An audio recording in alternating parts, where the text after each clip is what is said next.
घुटना, कंधा या कमर, चाहे जैसा हो दर्द, डॉक्टर ऑर्थो आपको देता है दर्द से पूरी आजादी, एक भरपूर जिंदगी।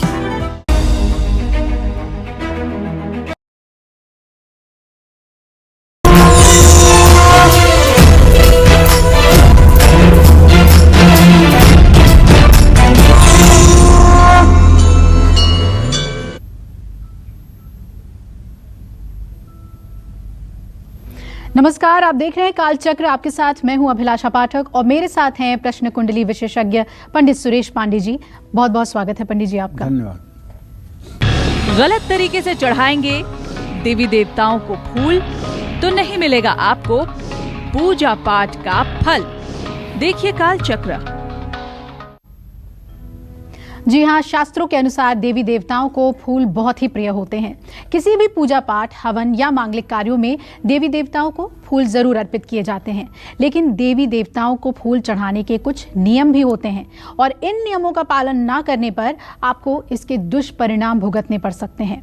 फूल तोड़ने का समय, चढ़ाने का समय, फूलों की संख्या और फूल चढ़ाते समय आपको कौन कौन सी सावधानियां बरतनी चाहिए, ये सब आपको आज पंडित जी बताएंगे। साथ ही राशि अनुसार किस देवता को कौन से फूल चढ़ाने से आपकी मनोकामनाएं पूर्ण होगी, ये सब हम जानेंगे। इसलिए बने रहिए हमारे साथ। अपनी चर्चा को शुरू करने से पहले आइए जान लेते हैं आज का शुभ मुहूर्त। 30 सितंबर 2021 दिन गुरुवार। आज है आश्विन कृष्ण पक्ष की नवमी तिथि, जो रहेगी रात में 10:08 तक। इसके बाद दसवीं तिथि शुरू होगी। पुनर्वसु नक्षत्र रहेगा रात 1:33 तक। इसके बाद पुष्य नक्षत्र शुरू होगा। परिधि योग शाम 6:53 तक है। इसके बाद शिव योग शुरू होगा। आज सर्वार्थ सिद्ध योग भी बना हुआ है और आज नवमी तिथि का मातृका श्राद्ध है। आज के कुछ अशुभ मुहूर्त भी हैं, जैसे राहु काल दोपहर 1:30 बजे से 3 बजे तक, गुलिक काल सुबह 9:12 से सुबह 10:41 तक। इन समयों में नए कार्य का शुभारंभ, यात्रा का प्रस्थान बिल्कुल ना करें। जय मां विंध्यवासिनी। तो आज हम पंडित जी से यही समझेंगे कि कैसे फूल भगवान को चढ़ाने चाहिए और किन किन बातों का ख्याल रखने चाहिए पुष्प चढ़ाते वक्त। तो पंडित जी ये बताइए कि सबसे पहले कैसे पुष्प हमें चुनने चाहिए ईश्वर को अर्पित करने के लिए।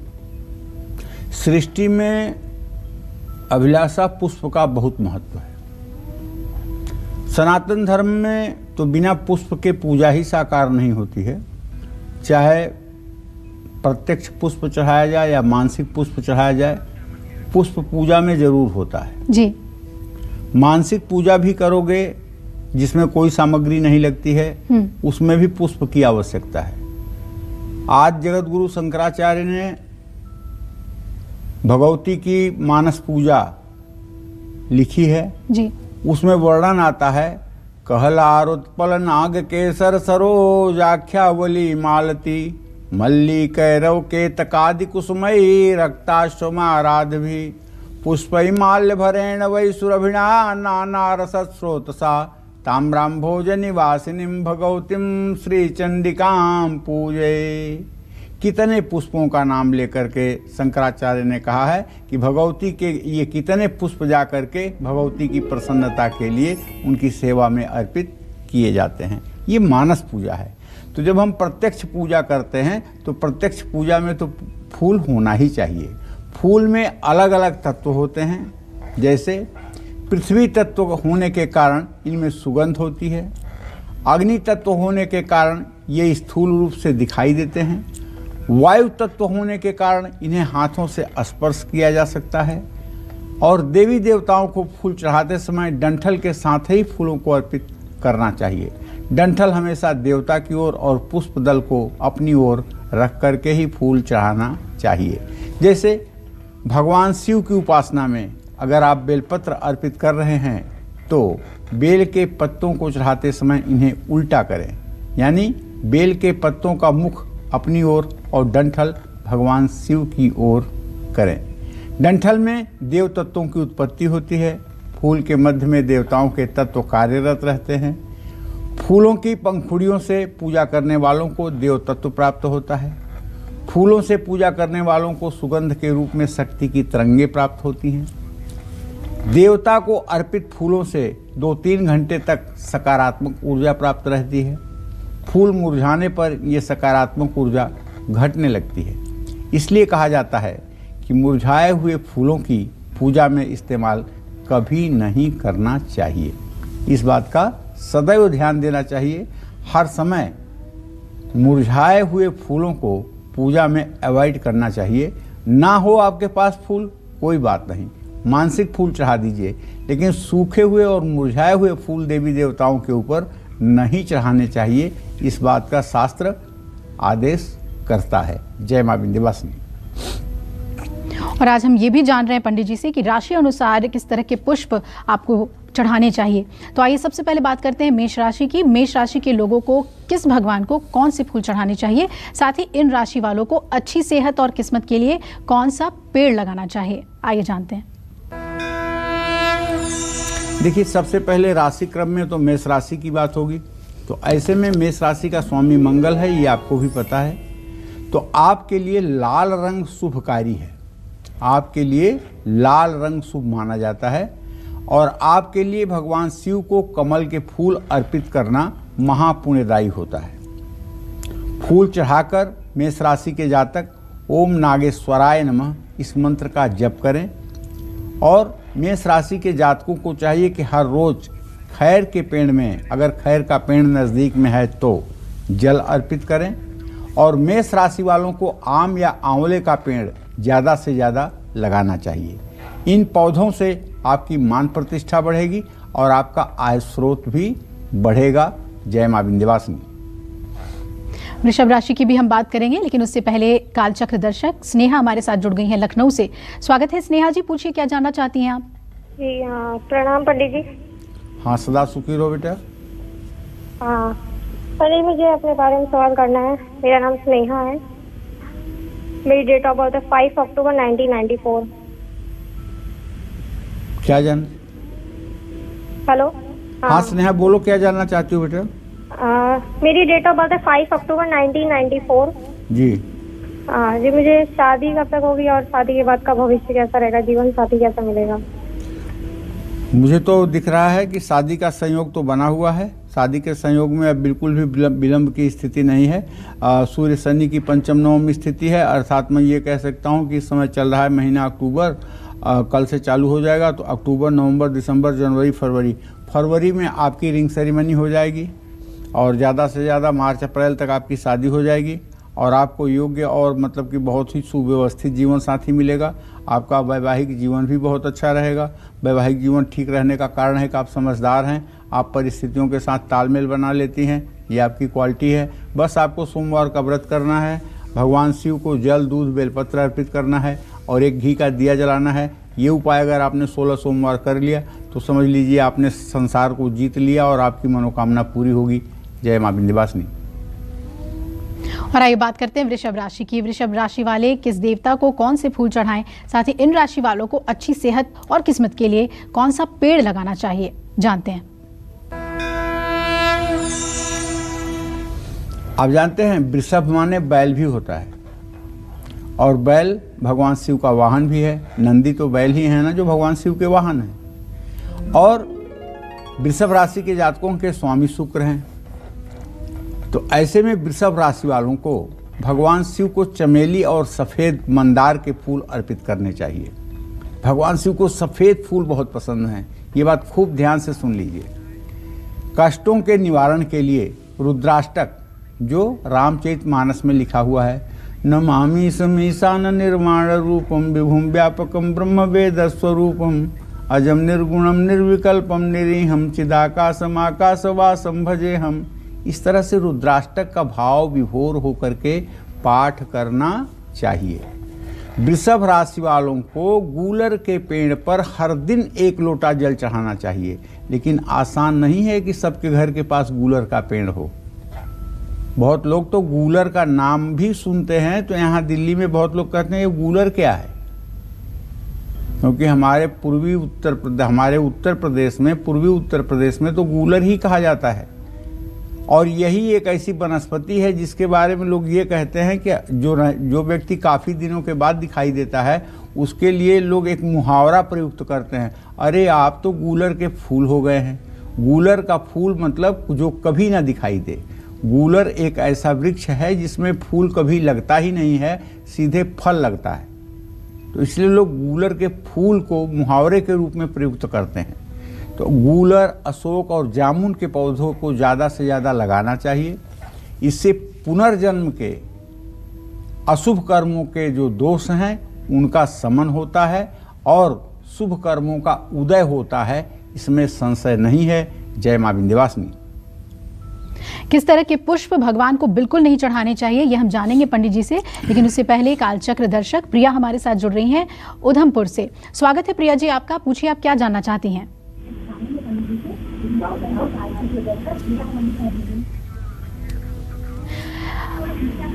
आप सभी दर्शकों से हमारा अनुरोध है कि जब आप हमें कॉल करें तो टेलीविजन का वॉल्यूम कम कर लें ताकि हम बेहतर तरीके से आपके प्रश्न ले सकें।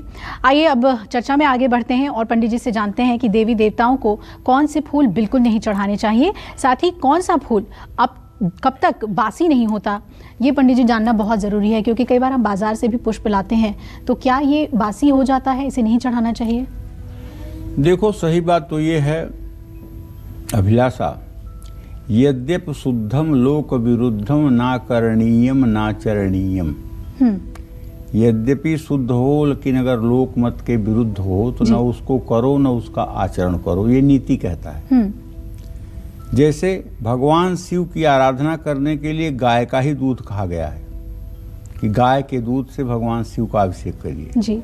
लेकिन आप अगर किसी मेट्रो सिटी में रहती हैं जहां गाय आपने पाला नहीं है तो आप फिर भगवान शिव का अभिषेक नहीं करेंगी, करेंगी ना जी।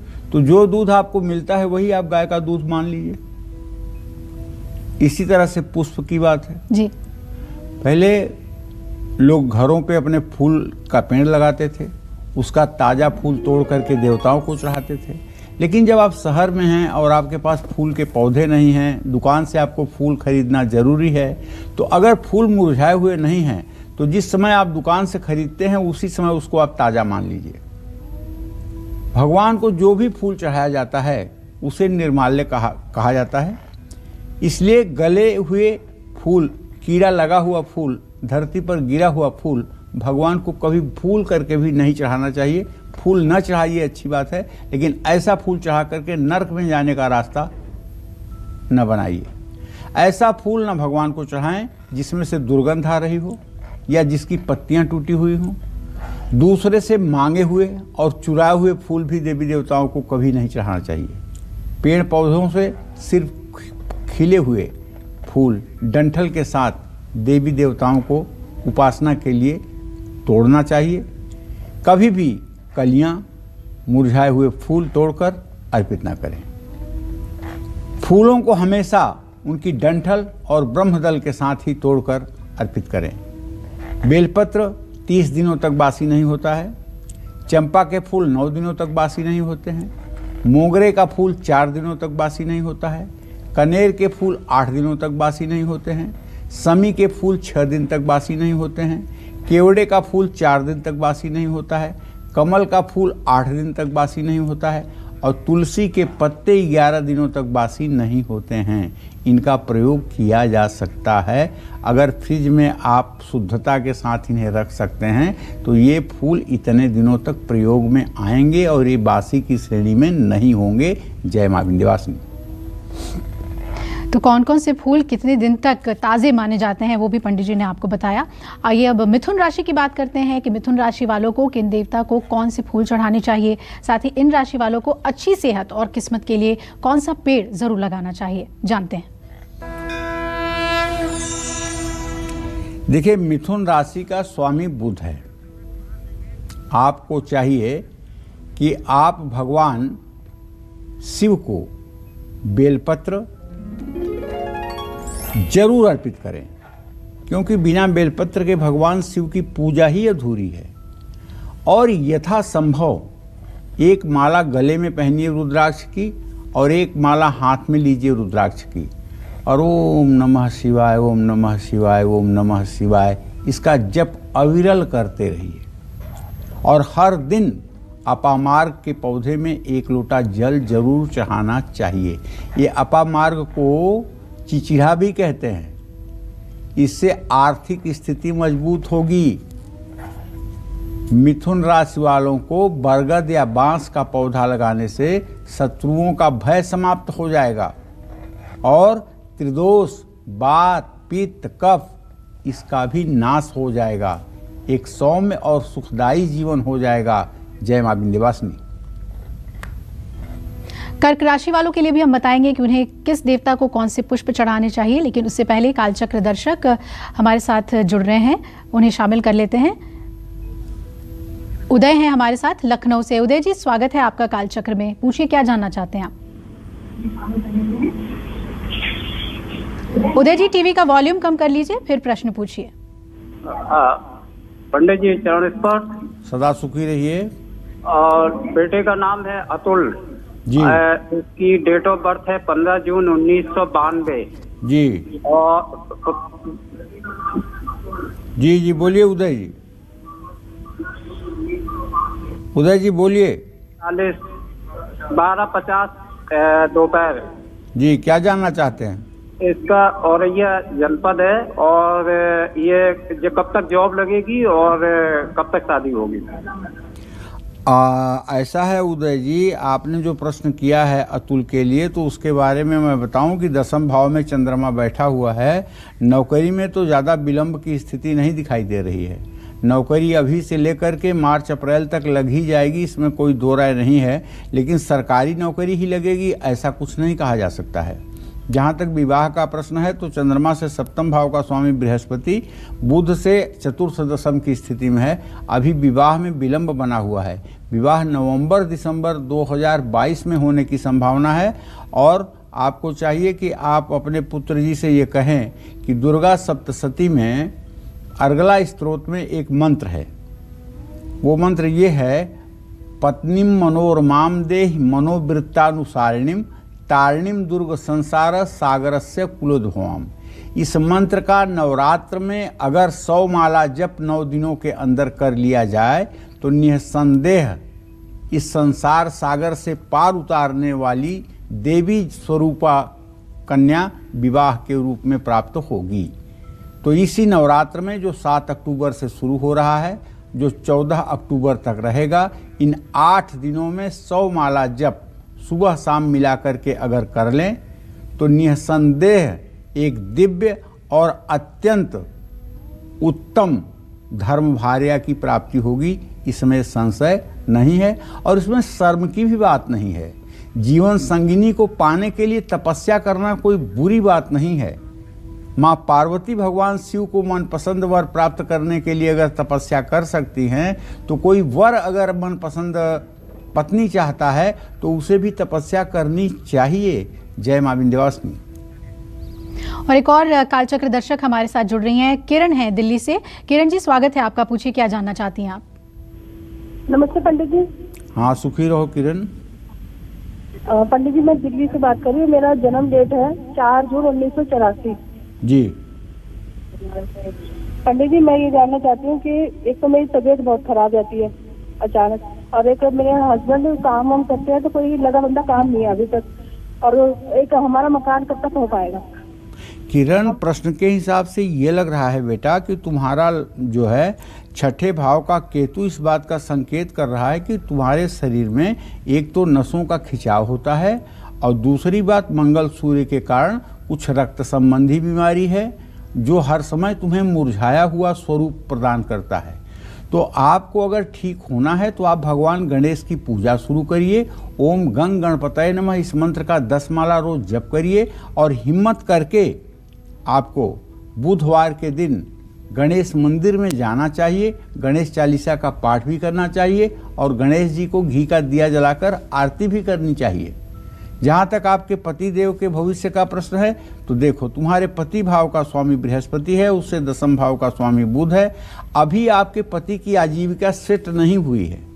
आप अपने पति से कहिए कि वो पीली वस्तुओं का व्यवसाय करें या फिर ऐसी किसी जगह पे नौकरी करें जहाँ प्रिंटिंग प्रेस या छापा खाना या किताब कापी से संबंधित कोई काम होता हो, उसमें उन्हें सफलता मिलेगी। या पीली वस्तुओं का व्यापार करने पर, पीतल का व्यापार करने पर या पीली वस्तुओं का व्यापार करने पर भी उनकी उन्नति हो सकती है। और आइए बात करते हैं कर्क राशि वालों की। कर्क राशि वाले किस देवता को कौन से फूल चढ़ाएं, साथ ही इन राशि वालों को अच्छी सेहत और भाग्य पाने के लिए कौन सा पौधा लगाना चाहिए, जानते हैं।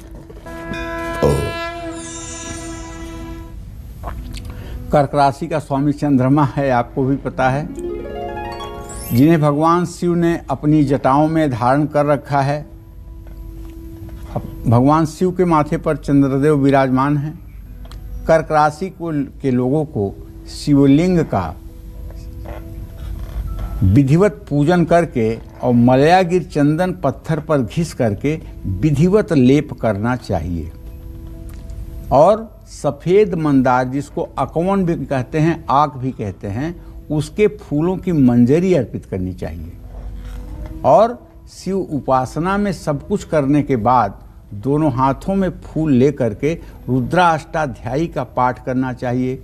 ओम सहस्र शीर्षा पुरुष सहस्राक्ष सहस्रपात स भूमि ग्वं सर्वता स्मृत्वा तिष्ठत सांगुलम पुरुषाय वेद सर्वयद्भूतं यच्च भाव्यमुतामृत शेषानो जनेन्नातिरोहति। रुद्राष्टाध्यायी में 8 अध्याय हैं। अगर इन 8 अध्यायों के पाठ आप नहीं कर सकते हैं तो 5वें अध्याय के जो 16 मंत्र हैं शुरू से, वो रुद्र सूक्त कहलाते हैं। अगर उन 16 मंत्रों का भी पाठ कर दिया जाए तो आपको पूरी रुद्री के पाठ के बराबर फल मिलेगा, इसमें कोई संशय नहीं है। कर्क राशि के जातकों को हर दिन पलाश के पेड़ में जल जरूर चढ़ाना चाहिए। इनको फूलों को अपनी तिजोरी में रखेंगे तो अपार धन लाभ होगा। कर्क राशि वालों को आंवले या पीपल का पौधा जरूर लगाना चाहिए। इससे कफ जनित रोगों का नाश होगा, चंद्रमा मजबूत होगा, जिससे मानसिक स्थिति अच्छी रहेगी। जय मां विंध्यवासिनी। आज पंडित सुरेश पांडे जी हमें देवी देवताओं को चढ़ाए जाने वाले फूलों के बारे में खास जानकारी दे रहे हैं। देवी देवताओं को कैसे फूल चढ़ाने चाहिए, साथ ही देवी देवताओं को कैसे फूल बिल्कुल नहीं चढ़ाने चाहिए, ये तो हमने पंडित जी से जान लिया। आइए अब जानते हैं कि देवी देवताओं को फूल चढ़ाते समय किन उंगलियों का इस्तेमाल करना चाहिए और किन का नहीं। जी पंडित जी, क्या ये भी महत्वपूर्ण है कि आप किन उंगलियों से पुष्प को चढ़ा रहे हैं? हमारे सनातन धर्म में तो हर चीज़ का नियम है, लेकिन अभिलाषा, ये कलयुग है ना बेटा जी। गोस्वामी तुलसीदास जी ने लिखा है उत्तरकांड में, कलिमल ग्रसे धर्म सब लुप्त भये सदग्रंथ दम्भिन निजमति कल्पिकर प्रगट किए बहुपंथ। कलयुग में पाखंडी लोग अपने दिमाग से शास्त्र बना देंगे और अपने दिमाग से कानून बना देंगे कि यही करिए, और उसका कुछ लोग अनुसरण भी करने लगते हैं। जबकि सच बात यह है कि हमारे यहाँ 4 वेद, 18 महापुराण और उपनिषद इस बात के साक्षी हैं कि उसमें वर्णित नियम और उसमें वर्णित शास्त्रोक्त कर्म ही हमें करना चाहिए। देवता के चरणों में और सिर पर ही फूल चढ़ाना चाहिए। भगवान को फूल चढ़ाते समय अंगूठा, मध्यमा और अनामिका उंगली का ही प्रयोग करें। ये देखिए, इसको कहते हैं मृगी मुद्रा। अगर आप इन दोनों उंगलियों के साथ अंगूठे को स्पर्श करवाइए तो जैसे मृग का मुंह होता है, हिरन का मुंह होता है, वैसे इसकी आकृति बनेगी। इसको कहते हैं मृगी मुद्रा। इसी मुद्रा में, मृगी मुद्रा में हवन भी किया जाता है। इन्हीं 3 उंगलियों से हवन भी किया जाता है। इसको कहते हैं मृगी मुद्रा। कभी आपने ध्यान दिया होगा तो ये मृग के मुंह की तरह मुद्रा बनती है। कनिष्ठा उंगली का प्रयोग फूल चढ़ाते समय बिल्कुल नहीं करना चाहिए। और हाँ, 5 उंगलियों से फूल पकड़कर नहीं चढ़ाना चाहिए, क्योंकि अब देखिए, जब मैंने 5 उंगलियां इकट्ठा किया है तो ये क्या बन रहा है? सूकरी मुद्रा। सूकरी मुद्रा मतलब सूअर के मुंह जैसा आकार बन रहा है। इसको कहते हैं सूकरी मुद्रा। सूकरी मुद्रा से न तो हवन की जाती है और ना ही देवताओं को फूल चढ़ाया जाता है। सूकरी मुद्रा में अभिचार कर्म करते समय हवन किया जाता है। अभिचार कर्म का मतलब मारण किसी का, उच्चाटन किसी का करते समय ये सूकरी मुद्रा से हवन की जाती है, ये अशुभ है। चतुर्थी के दिन दुर्वा, एकादशी के दिन तुलसी, प्रदोष के दिन बेलपत्र नहीं तोड़ना चाहिए। जो व्यक्ति बिना नहाए फूल या तुलसी तोड़ता है उसे देवता ग्रहण नहीं करते हैं। देवता को कागज, प्लास्टिक या सजावटी फूल कभी नहीं चढ़ाना चाहिए। देवी देवताओं के मंदिर में उनकी पूजा करने से पहले सूखे हुए फूलों को हटाकर नए फूल अर्पित किए जाने चाहिए। और सूखे हुए फूल भी ऐसे जगह रखने चाहिए जहां उनका अपमान न हो, वो किसी के पैरों के नीचे न आए, वो किसी गंदगी के पास न हों। और फूलों को उतार करके उन्हें डस्टबिन में जूठन के साथ न डालें, उन्हें बल्कि अलग से किसी कागज के थैले में रख करके और उन्हें अलग से अलग जगह पर रखें और अलग जगह से उनका निस्तारण करें। इस बात का भी ध्यान रखना चाहिए। जय मां विंध्यवासिनी। और आइए बात करते हैं सिंह राशि वालों की। सिंह राशि वाले भगवान शिव को कौन सा फूल अर्पित करें, साथ ही इन राशि वालों को अच्छी सेहत और किस्मत के लिए कौन सा पौधा लगाना चाहिए।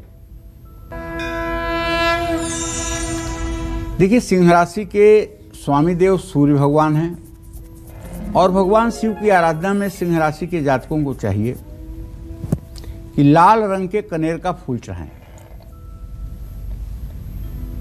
सुबह शाम अगर ज़्यादा कुछ नहीं कर सकते हैं तो शिव चालीसा का पाठ करें।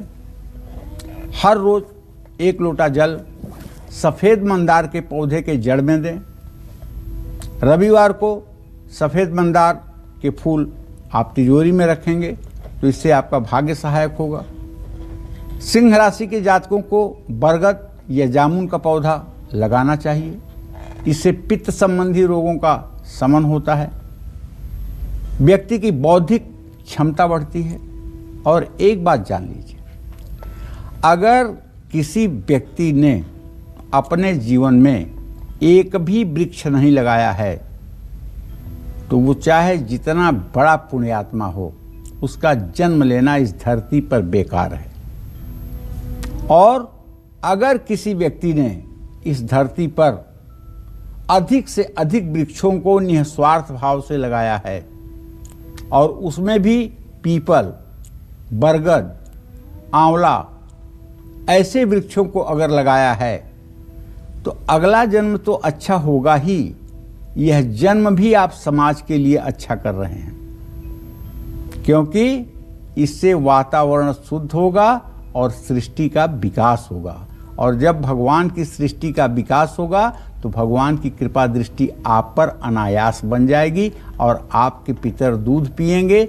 आपके कुंडली का पितर दोष अपने आप वृक्षों को लगाने मात्र से ही समाप्त हो जाएगा। जय मां विंध्यवासिनी। और अब बात करते हैं कन्या राशि वालों की। कन्या राशि वाले भगवान शिव को कौन सा फूल अर्पित करें, साथ ही इस राशि वालों को अपनी अच्छी सेहत और किस्मत के लिए कौन सा पौधा लगाना चाहिए, जानते हैं।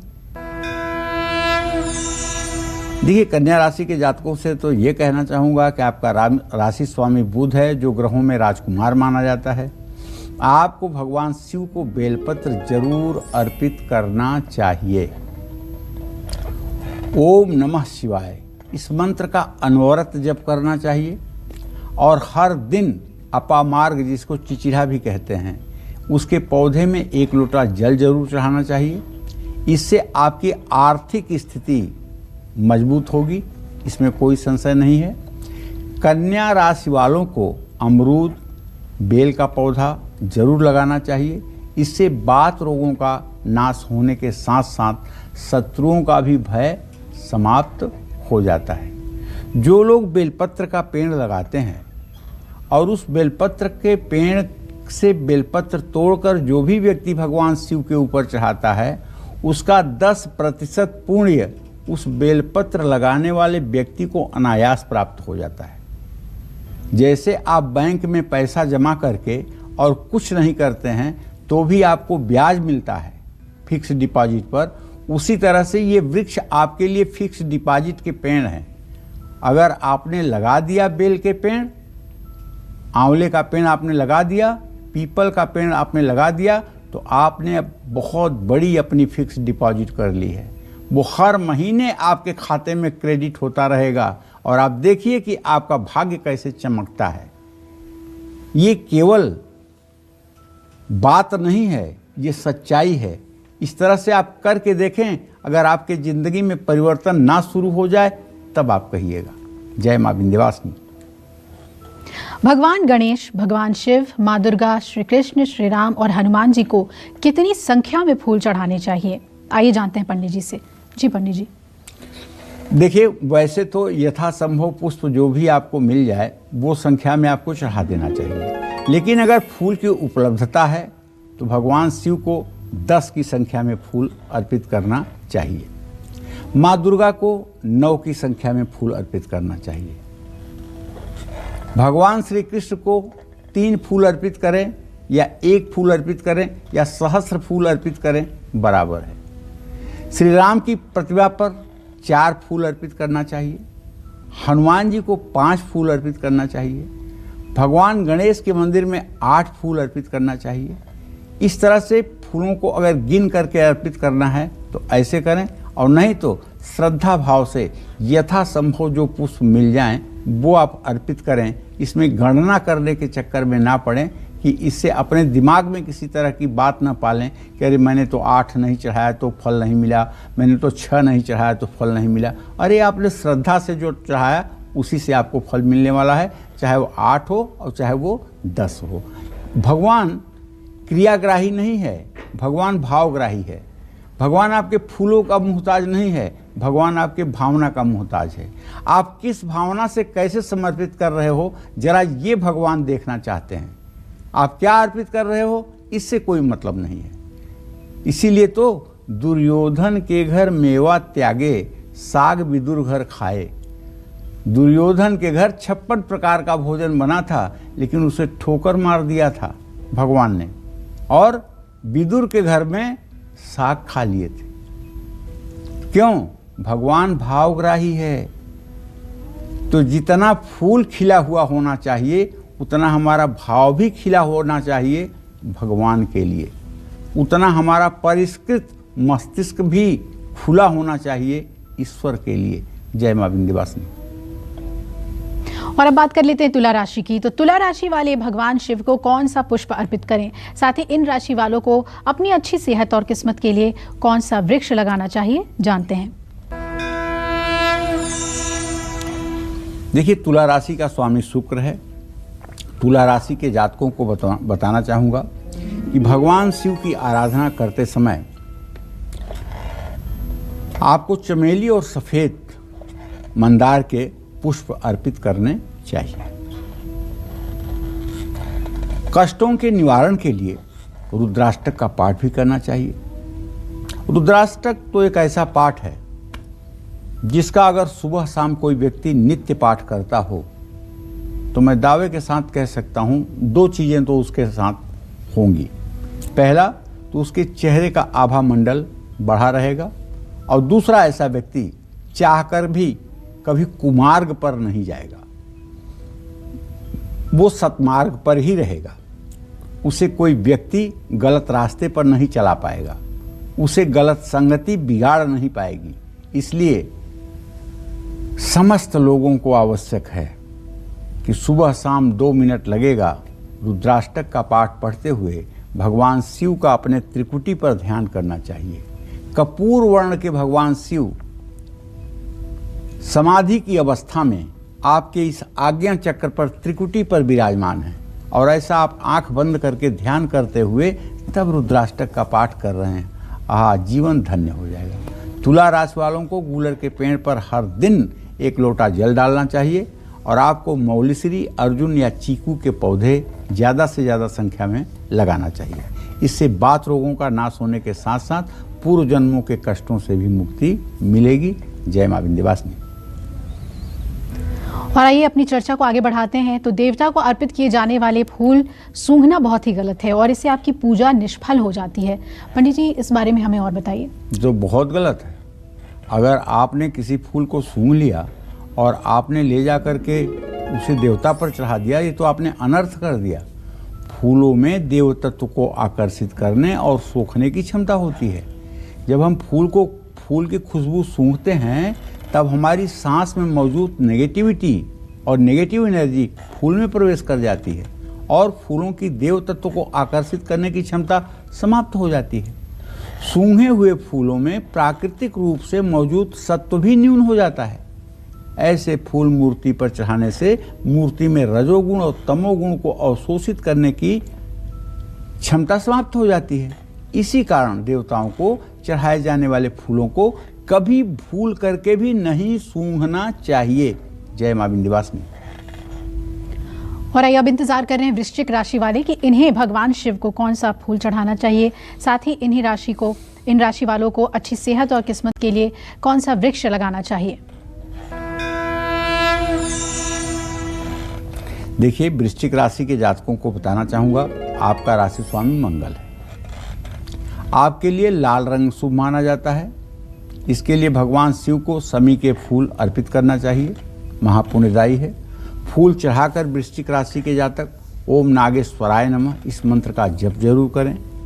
वृश्चिक राशि वालों को हर रोज खैर के पेड़ में जल अर्पित करना चाहिए।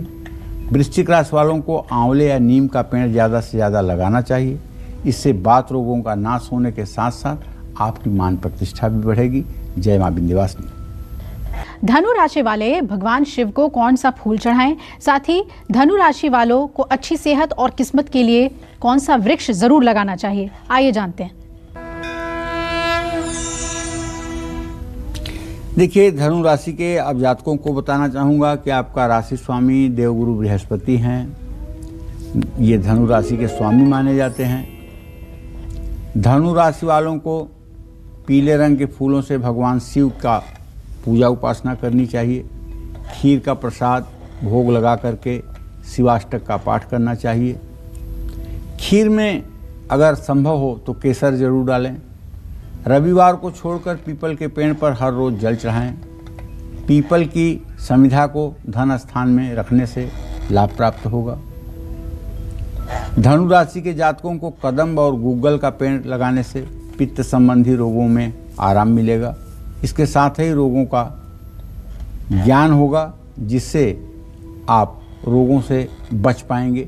जय मां विंध्यवासिनी। कालचक्र दर्शक दीपक हमारे साथ जुड़ रहे हैं बेंगलुरु से। स्वागत है दीपक जी, पूछिए क्या जानना चाहते हैं आप। दीपक जी पूछिए अपना सवाल। चलिए अब बात कर लेते हैं मकर राशि वालों की। मकर राशि वाले भगवान शिव को कौन सा फूल चढ़ाएं, साथ ही इन राशि वालों को अच्छी सेहत और किस्मत के लिए कौन सा पौधा लगाना चाहिए। मकर राशि के स्वामी शनिदेव माने जाते हैं। ऐसे में धतूरा, भांग से भगवान शिव की पूजा उपासना करनी चाहिए। इनके जीवन में सुख, शांति और समृद्धि का वास रहेगा। मकर राशि वालों को हर शनिवार समी के पेड़ में 1 लोटा जल जरूर चढ़ाना चाहिए और काले कपड़े में समी के पेड़ की जड़ लपेटकर तिजोरी में रखना चाहिए। रुके हुए काम इससे तेजी से पूरे होने लगते हैं। मकर राशि वालों को कटहल का पेड़ ऐसे जगह लगाना चाहिए जहां बस्ती न हो। इससे त्रिदोष दूर हो जाएगा और धन, सुख, वैभव की प्राप्ति होगी। लेकिन भूल करके भी अपने घर के आसपास कटहल का पेड़ ना लगाएं, क्योंकि कटहल का पेड़ लगाना एक प्रकार से बहुत बड़े वास्तु दोष को जन्म देता है। इसलिए इसको आवास के आसपास नहीं लगाना चाहिए। जय मां विंध्यवासिनी। और हमारे साथ एक कॉलर जुड़ रही हैं मुंबई से, वंदना जी हैं। स्वागत है वंदना जी, पूछिए क्या जानना चाहती हैं आप। पंडित जी प्रणाम। हाँ सदा सुखी। मैं मुंबई से बोल रही हूँ। मैं अपने और पति के बारे में पूछना चाहती हूँ। मेरे पति की उम्र 1972 का है, दिसंबर 24 का, और मेरा 21 अगस्त 1975 का है। उनका हमेशा ट्रांसफर होते रहता है, वो मुंबई ट्रांसफर चाहते हैं, इसके लिए पूछना था। और मेरा छोटा बेटा मेडिकल की तैयारी कर रहा है, क्या उसका हो पाएगा? वो 2005 का जन्म है उसका। प्रश्न के हिसाब से तो योग बन रहा है, इनका स्थानांतरण मुंबई हो जाएगा। समय लग सकता है, मार्च अप्रैल तक का समय लग सकता है। जहाँ तक छोटे बेटे के बारे में आपने प्रश्न पूछा है, तो अगर वो प्रयास करेगा तो इस साल भले ना हो पाए, लेकिन अगले साल तक उसे चिकित्सा क्षेत्र में पढ़ाई में सफलता मिल जाएगी। ये हमारा ज्योतिषीय अनुमान कहता है। जय मां विंध्यवासिनी। और अब बारी है कुंभ राशि वालों की। तो कुंभ राशि वाले भगवान शिव को कौन से फूल चढ़ाएं, साथ ही इन राशि वालों को अच्छी सेहत और किस्मत के लिए कौन सा पौधा जरूर लगाना चाहिए, जानते हैं।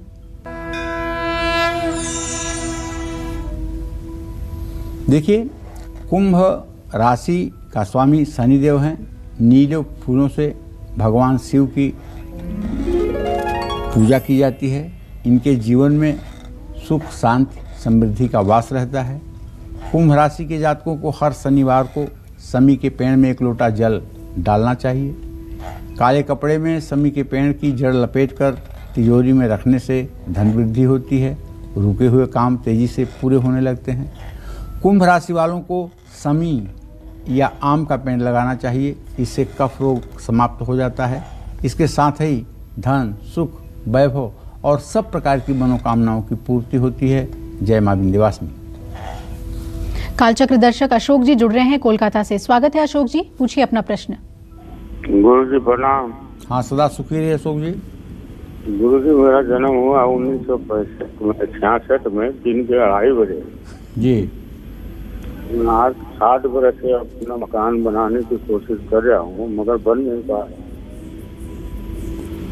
अशोक जी, मंगल और चंद्रमा की स्थिति चतुर्सदशम है प्रश्न काल में। ये गुप्त बहरा दृष्टि मानी जाती है।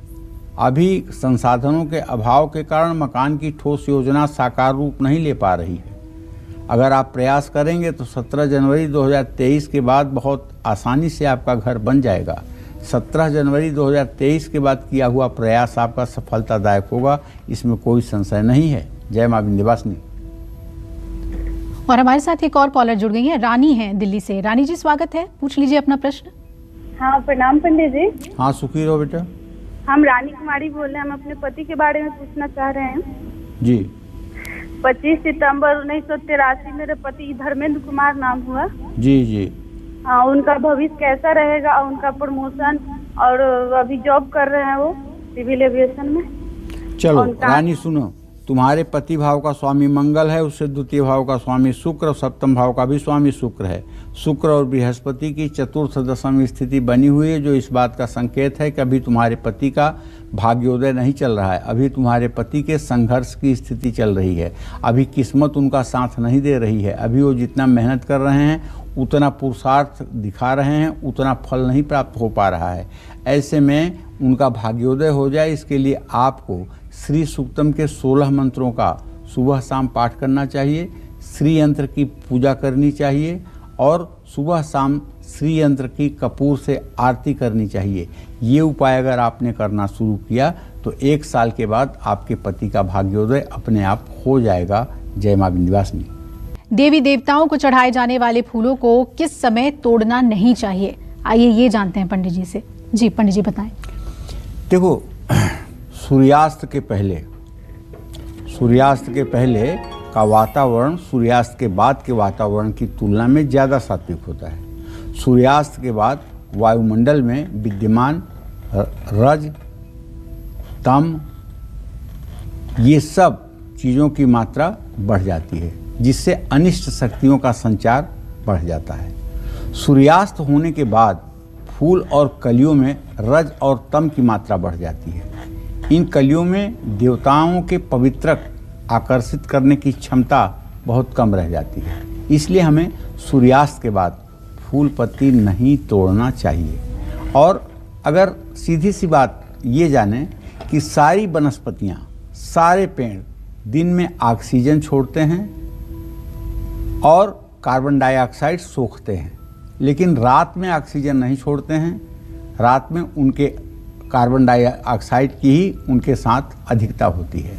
ऐसे में अगर वैज्ञानिक दृष्टिकोण भी देखा जाए तो जब पौधा ऑक्सीजन न दे रहा हो तो उस समय उससे फूल तोड़ना ये नुकसानदायक ही होगा। तो इसलिए रात में फूल नहीं तोड़ना चाहिए, इस बात का ध्यान रखना चाहिए। रात में तोड़े हुए फूल सुखदायी नहीं होते हैं, इस बात में संशय नहीं है। जय मां विंध्यवासिनी। और अब बात करते हैं मीन राशि वालों की। मीन राशि वाले भगवान शिव को कौन सा फूल चढ़ाएं, साथ ही इन राशि वालों को अच्छी सेहत और किस्मत के लिए कौन सा पौधा लगाना चाहिए, ये जानते हैं पंडित जी से। देखिए, बृहस्पति को मीन राशि का स्वामी माना जाता है और मीन राशि वालों को पीले रंग के फूलों से भगवान शिव की उपासना करनी चाहिए। खीर का प्रसाद भोग लगाकर शिवाष्टक का पाठ करना चाहिए। रविवार को छोड़कर पीपल के पेड़ पर हर रोज जल चढ़ाना चाहिए। पीपल की लकड़ी को धन स्थान में रखने से भी लाभ मिलता है। मीन राशि वालों को नीम का पेड़ लगाने से कफ संबंधी रोगों में तो आराम मिलेगा ही, इसके साथ ही गुरु ज्ञान में भी वृद्धि होगी। जय मां विंध्यवासिनी। तो पंडित जी, पुष्प हम लेकर आते हैं ईश्वर को चढ़ाने के लिए, लेकिन उसके साथ कितने नियम हैं? श्रद्धा के साथ अगर उन चीज़ों का ख्याल रखें तो पूजा और फलेगी। बहुत बहुत धन्यवाद आपका। धन्यवाद। तो हम उम्मीद करते हैं आपको आज का हमारा विषय बहुत पसंद आया होगा। कल फिर एक नए विषय और आपकी परेशानियों को दूर करने के लिए ढेरों उपाय लेकर आएंगे हम पंडित सुरेश पांडे जी के साथ। तब तक कालचक्र की पूरी टीम को इजाजत दीजिए और देश दुनिया की खबरों के लिए देखते रहिए न्यूज़ 24। नमस्कार। खास जड़ी बूटियों से बना पेट सफा आयुर्वेदिक चूर्ण आज ही ले आएं। पेट सफा पहली रात से ही असर दिखाता है और इसकी आदत भी नहीं पड़ती। पेट सफा, हर रोग दफा।